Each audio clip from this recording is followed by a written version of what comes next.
नमस्कार दोस्तों, 2022 में उत्तर प्रदेश में विधानसभा चुनाव होने वाले हैं। अब ऐसे में योगी सरकार के लगभग 4.5 साल का जो कार्यकाल था वो पूरा हो चुका है। अब इसमें सरकार ने बड़े बड़े दावे किए हैं। जो सबसे बड़ा दावा था वो था रोजगार का। लेकिन रोजगार चलिए सरकारी तौर पर मान लेते हैं कि रोजगार दे दिया गया, लेकिन उन लोगों का क्या जिन लोगों के पास नौकरी होते हुए भी नौकरी नहीं है?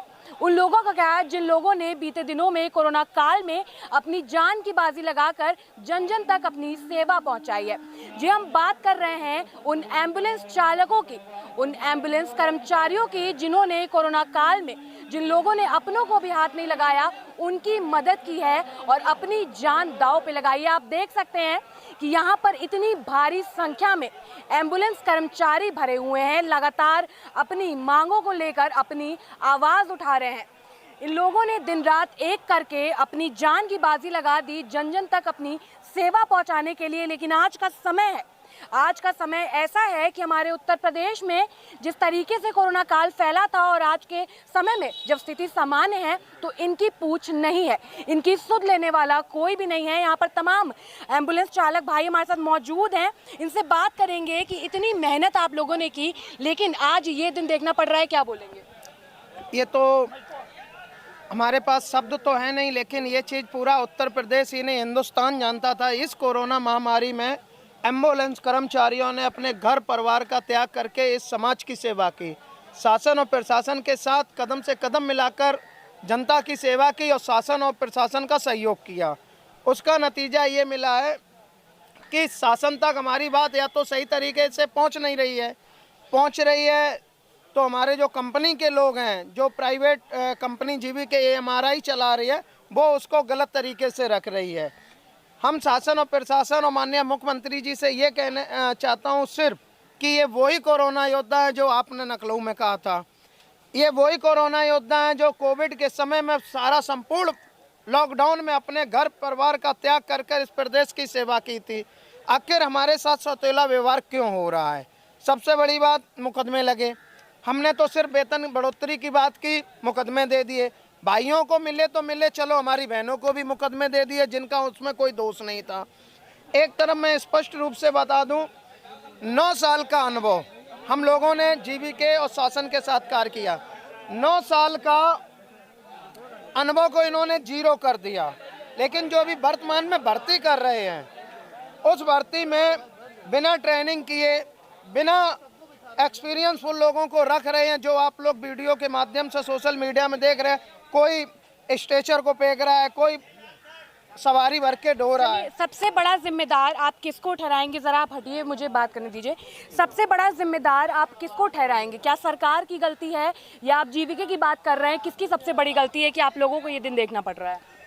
मैं इस बात पे, ये बहुत महत्वपूर्ण बात है।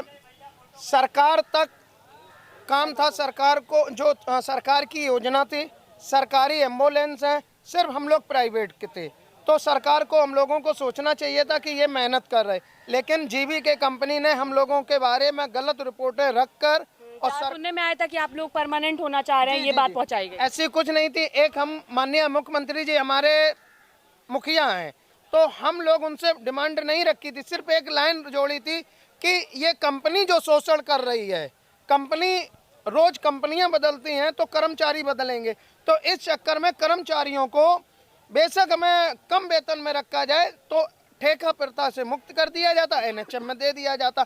ये हमने डिमांड रखी थी, ये नहीं कि हमें चाहिए ही था। लेकिन कंपनी ने क्या कहा कि इन लोगों की कंपनी से ना लड़ाई होके सीधा सीधा सरकार से है, ये गलत है और कंपनी इसकी सबसे बड़ी जिम्मेदार है। क्या कहेंगे आप? जरा उठिए, क्या कहेंगे कि इतने समय से आप लोग ये सब झेल रहे हैं, अब तो चुनाव भी आने वाला है, तो क्या चुनाव पर इसका असर देखने को मिलेगा अगर आप लोगों की बात नहीं मानी जाती है तो?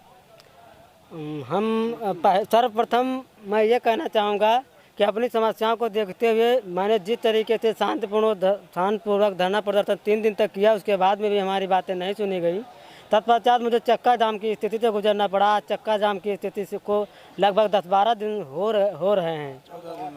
14वां दिन है आज, और सुनने में आ रहा है कि हमारी बातें सुनने को तैयार हो रही है सरकार।